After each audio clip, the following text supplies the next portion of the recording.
Barbs. Ay, grabe ang inyong press con. Hindi lang yung press con kasi Ay, yung yun naman away?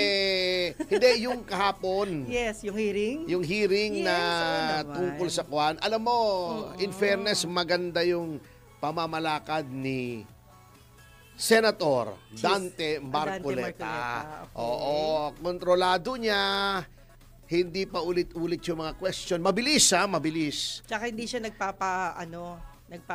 naghihintay ng sasabihin sa kanya.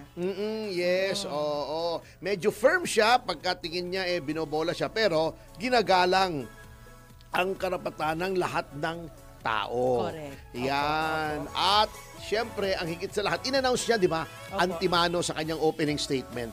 Gagalangin ang lahat ng rights, including the right against self-incrimination, the right to counsel. Ayun. Yan. At maganda yung mga tanong. At ang maganda dyan, pinagpaliwanag yung DPWH. Di ba yan ang sinasabi ko palagi? Hindi pwedeng contractor lang. Nandiyan ang DPWH kasi kung ikaw ay contractor, hindi ka naman pwedeng basta pumasok di ba? Nang walang final say. Oo, nang walang final say. Hindi, ibig sabihin, ng DPWH. Oh, yeah. Alam nga naman, bigla kang, ako gagawa ng kalye, gawin natin. Hindi pwede yun. Yan ay, di ba, may disenyo, Opo. may bidding, may qualification, merong inspection, at Opo. yung bago mabayaran.